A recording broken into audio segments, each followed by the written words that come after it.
Hi, everybody. This is Dr. David P. Perrodin, and welcome to the Week 3 Fireside Chat for Educational Leadership, 655 Pupil Services and Nondiscrimination with Viterbo University in La Crosse, Wisconsin. This week begins Monday, February 3rd, and concludes on Sunday, February 9th, 2025. A reminder to make contact with your learning team members and begin the division of labor for that assignment. I do have an allergy documents folder posted in class, and there are numerous resources in there that you might find valuable as you create your plan for Bruce. Allergy Awareness Month is in May, but I suggest that you recognize it in your school in fall, maybe in September or October. It kind of makes more sense, right, than to have it at the end of the year. Makes me think of when Fire Prevention Week started. That was back in 1922, and it was in October, and the reason was because it would be getting colder and people would be having fires in their fireplaces and needed reminders of fire safety. So just a little tidbit there, maybe as you're assembling your plan for Bruce, is to consider allergy awareness, kind of like a mini recognition at the start of the year, along with that full recognition in May. Reflecting on week 2, just have a statement that kind of goes along with the theme of week 2, and that is progress often starts with those willing to lead. Change spreads when individuals and institutions take action, setting examples that others follow. Laws evolve, policies shift, but it takes pioneers to push those boundaries, so be a pioneer. And I think that's really important today with the guidance that was given out this week from the Department of Public Instruction, more specific to ICE agents and the interface with ICE agents and school campuses. And then just in general, again, we're working with some older legislation. IDEA hasn't been reauthorized for 21 years. Sometimes you just have to interpret what the spirit of the law is and move forward on some of these things. I'm not saying don't work with your legal counsel, but be innovative, be a pioneer, be a leader. Our discussion questions for this week, we have a parent who leaves a very detailed, passionate voicemail distilling that her child was the recipient of bullying. At least this is the parent's perception. So one thing to make clear is if that voicemail is left on your machine, it is a report of bullying. You need to acknowledge that and set forth the investigation. You cannot respond and say, well, you need to go to the website and we have a form that you need to complete. Then you need to submit it here or whatever. Nope. The parent has conveyed to you that they believe their child has been the recipient of bullying, and that now kicks off the bullying investigation. And sometimes people get that mixed up a little bit.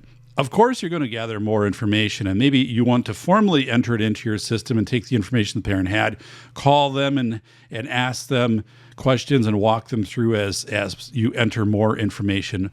But you cannot say, no, we're not going to evaluate this claim unless it goes through our formal process. Under Wisconsin State Statute 118.46, you have the right to report bullying to a teacher or administrator.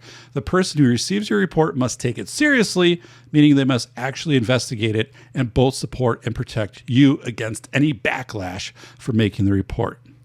Is the bullying policy on your website? Check it out now.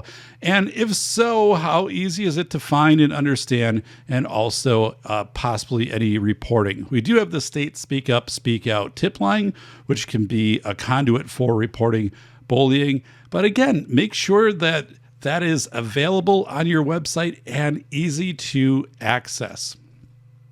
So who conducts the investigation? Well, involve your billing principal, because this was a phone message left after hours. It's likely it was on your machine, the principal, maybe the teacher, and just throughout the district. A parent just frantically trying to get a hold of somebody. But make sure that you revert this back to the billing level. That's the locus of control. That is where the bullying alleged bullying happened. And you don't want to circumvent your principals and your building level leaders in these situations. You want to make them informed. Hopefully they would be the ones conducting the investigation, or there might be some component where you are involving yourself from district office. So again, be aware of that, because district office overreach can kind of get to be a pattern, especially if parents feel that contacting you gets results where contacting the teacher or the principal doesn't create results. Scope and sequence. This is important.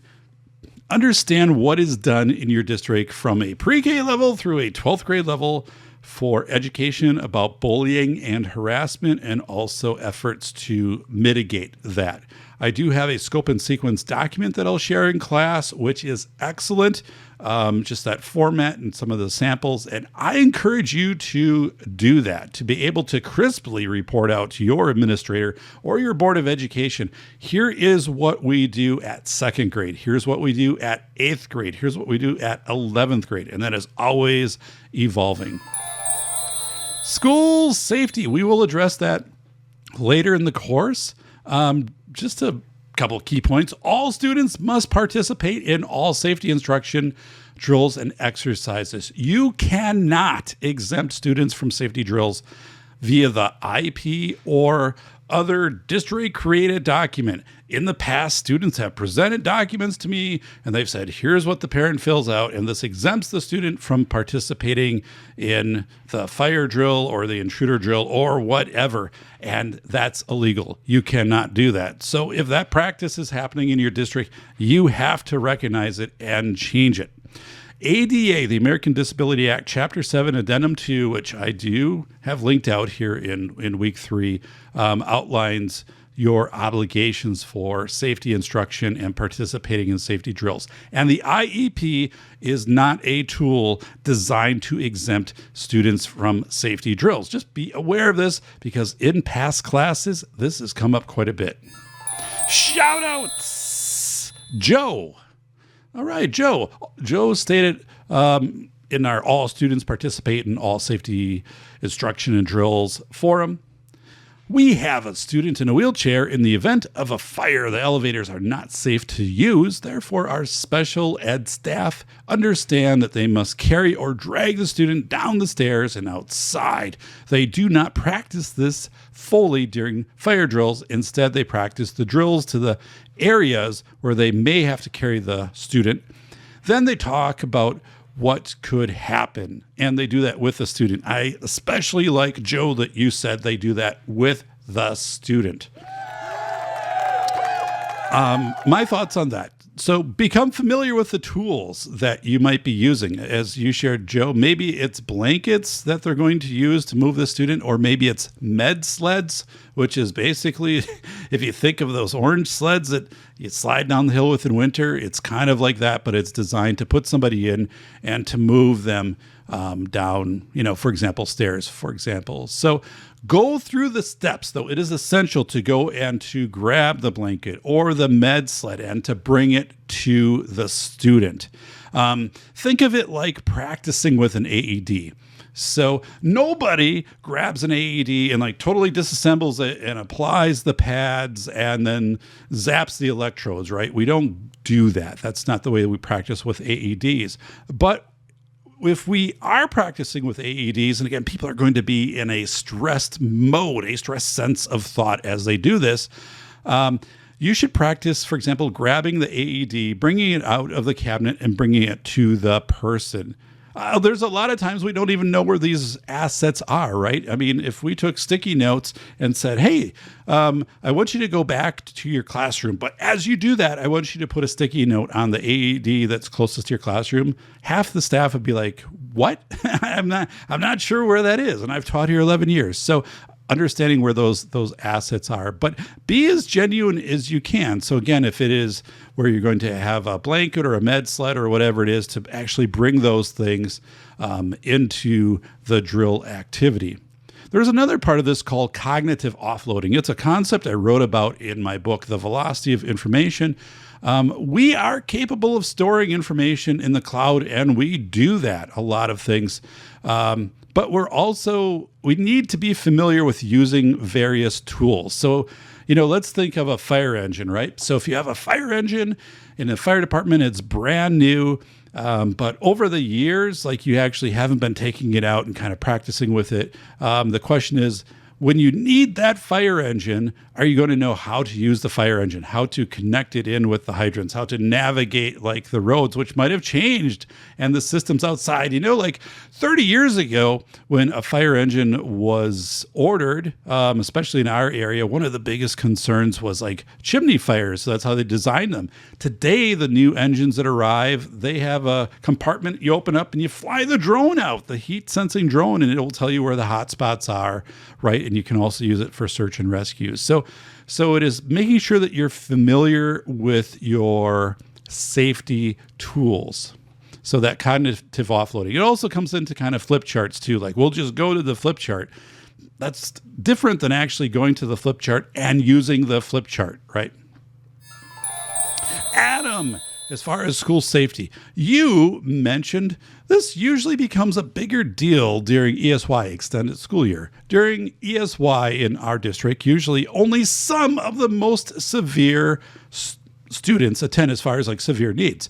That can be multiple students that should have, they could have extreme limited mobility or medical concerns, and they're usually in one room, for example, medically fragile. So often ESY administration is not familiar with the building, student requirements, or staffing during these short courses, which can happen over summer break or it could happen over winter breaks. Adam, I'm impressed that you brought that up. I never thought about that as an administrator, and it's a key point, and what you said is spot on. So you highlighted a critical point that is overlooked 99% of the time. In fact, I can't recall a single safety drill conducted during summer or school breaks while ESY services were being provided in the school setting. As you rightly note, students participate in ESY services. They typically have complex profiles, precisely why they are receiving ESY services. At the very least, there should be a sit-down discussion with ESY teachers and staff, or better yet, a safety drill. To be honest, again, this wasn't even on my radar. Thank you for this excellent post. Alexa, recent Title IX changes. You wrote, I continuously disseminate information regarding developments in Title IX, as well as training for policy and implementation and legal briefs.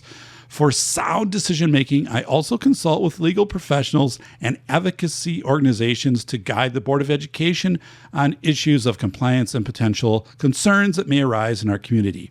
Yes, excellent job. And the question there is, how do you inform decisions? And you do that in a very thorough, logical process. So great job. You demonstrated thoughtful due diligence in your post. A recurring theme was the importance of both seeking community input and gauging public sentiment, critical actions that some school leaders avoid out of fear of criticism. A fellow administrator once reminded me that it's one thing for a portion of the community to disagree with me, but quite another if they disagree, yet still perceive me as authentic and committed to making the best decisions for students. In this week's allergy folder, again, you're going to find details on my collaboration with our district's head of food service at the time to hold community input forums while we were refining our food allergy policy. Those who attended were civil and appreciated the opportunity to voice their concerns, their suggestions, and their ideas, right? We answered questions. Ultimately, though, we made it very clear that the decision would be made by the district staff on what we would do for a policy. Deanna, you're talking about the parent voice message about the child who was bullied at school.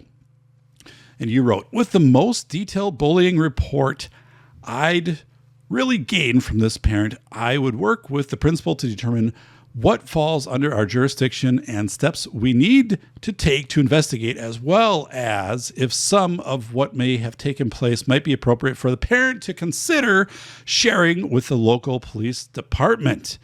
Yes. So again, an excellent response to that post. Be aware of local bullying ordinances and how they might apply for bullying that happens in school and in the community. Meet with your local police department for guidance. So this is my response. Also be aware of how you might participate in a joint investigation with the police department. What information might you share or might you receive from the police department? And that's a smart kind of question of process to run past your district lawyer. So just to make sure that that exchange of information is happening properly. In my experience, bullying-specific citations are rarely issued by local police departments, but there are a growing number of such laws in our state. Several cities in Wisconsin have taken steps to address bullying through local ordinances. For example, in 2015, the village of Plover enacted a policy holding parents accountable for their children's bullying behavior. Under this ordinance, parents can be fined if their child is found to be bullying others. Similarly, in 2019, Wisconsin Rapids considered a comparable ordinance aimed at curbing bullying, harassment, and retaliation. Again, this is a city ordinance. This proposal sought to hold the parents and guardians responsible for their children's actions, imposing a $50 fine for a first offense with additional costs, bringing the total to $313. Parents would first receive a warning before any fines were enforced. Our week 3 SWOT. Your SWOT assignment. The SWOT is a simple way to gather information and to be able to present it to others. So this is an analysis you can apply across a range of topics, and I'm glad we're able to become familiar with it during this week. So a sample was posted at the top of week 2. This is meant to be a concise assignment. A SWOT may be helpful to identify opportunities that might be evolved into strengths. So that's probably the biggest thing in a SWOT analysis. Strengths, weaknesses, opportunities, threats are the opportunities. Because if you don't attend to the opportunities, they become weaknesses. If you do put energy into the opportunities, you have the potential to make them strengths. It's also vital to not lose sight of your strengths. Play to your strengths. And I posted the 10-minute Marcus Buckingham presentation about play to your strengths. I think sometimes we focus too much on something that could be a threat or a weakness and pouring a lot of energy and a lot of time into that. And meanwhile, we have entropy of our strengths because they're not getting the attention that they need. That SWOT analysis is due Saturday, February 8th. Upload it in Moodle. Collaboration with other districts. So we would talk about that in this week. In this week's post, you'll learn about the Sauk County group that I was a part of, and then also just more districts sharing resources. When I taught the fall courses for special education directors, aspiring, and then also aspiring superintendents, this was gaining a lot of traction of districts working together within a region to provide services. And that might be educational services, it might be threat assessment services, but that collaboration across districts. And really that needs to happen for districts to continue to provide services. Community health needs assessment, the China, as I call it, CHNA, claim your seat at the table. So when these are developed, hey, this is not a weight on your shoulders. This is a task of the local healthcare provider, the hospital, for example, for your county, or the primary hospitals. And it's important that you have a seat at that table, or multiple people from your district have a seat at that table, because it is informing about how families in poverty, families in need of support of alcohol and drug abuse services, how they receive services, and also what those populations look like in your district. And this is really focused on from age 1 all the way, to age 99. This just isn't for the adult population in the districts, right? So in your area. So check out that community health needs assessment. If you go into some of them, like Adam's Friendship, you can see a strong representation from the school district in that. You can bring up others. You might bring up where you're at, and it'll show the list of participants, and maybe nobody from the school is involved with that. But that's essential for making those connections with community partners, especially maybe mental health that is provided through the medical providers and how to integrate those more into your school. And again, the benefit of this is really that the heavy lifting on this is done by the medical community.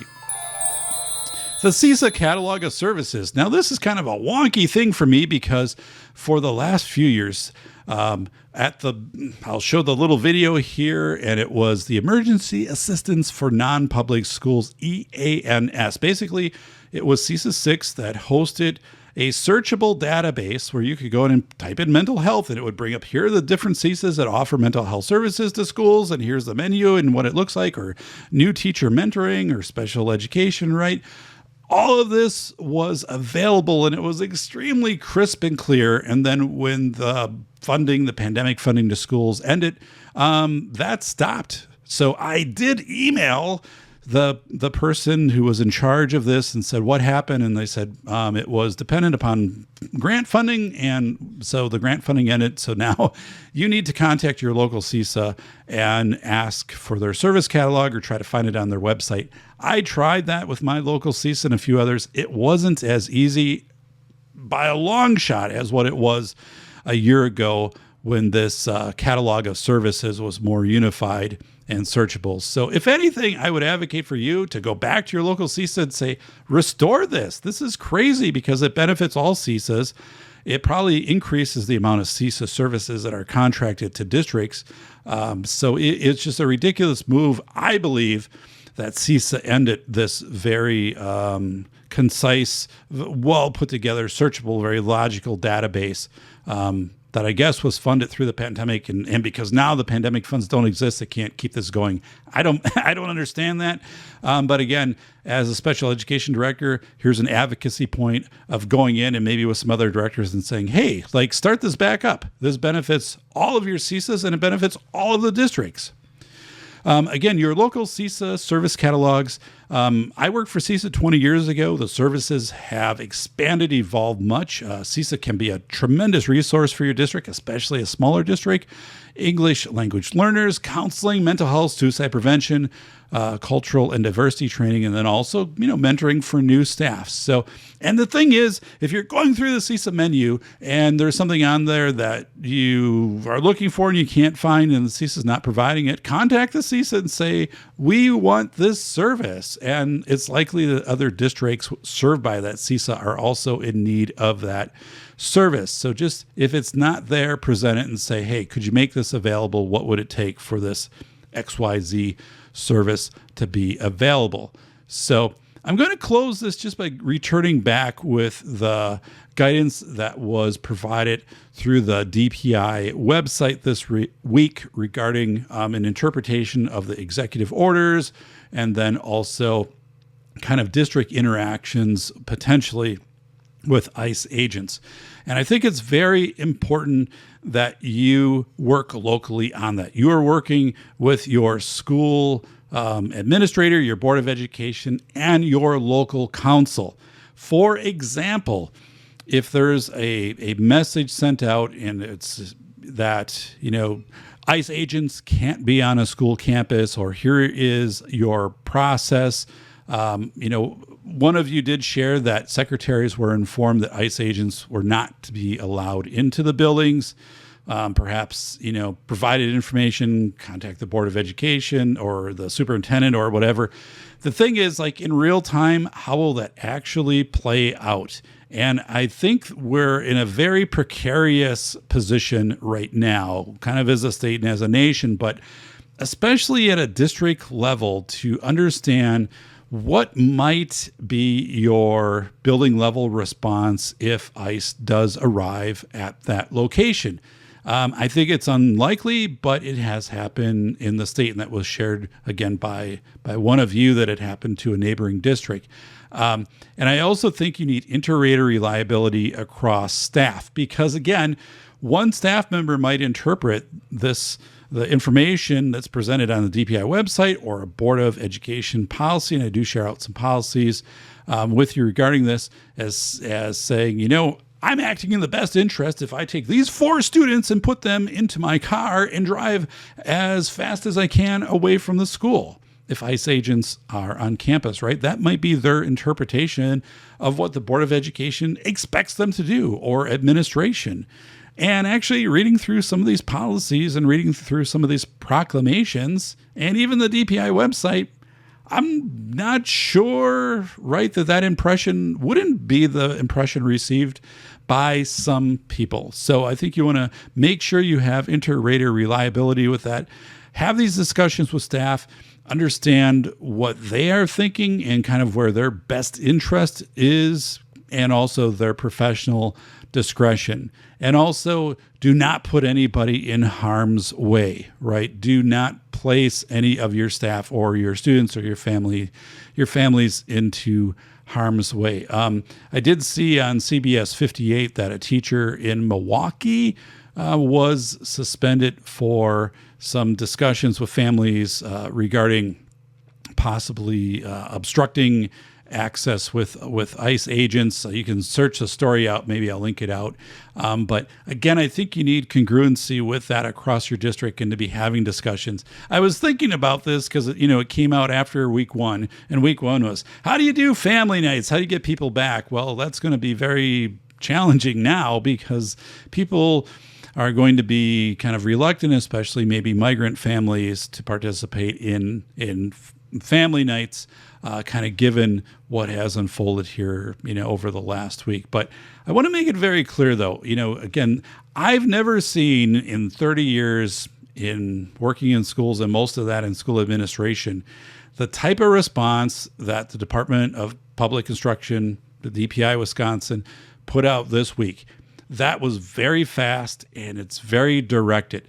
And again, I think you need to get a handle on that at a local level of what this means for you and how you're going to apply that. If you do have policies, get them up for review right now.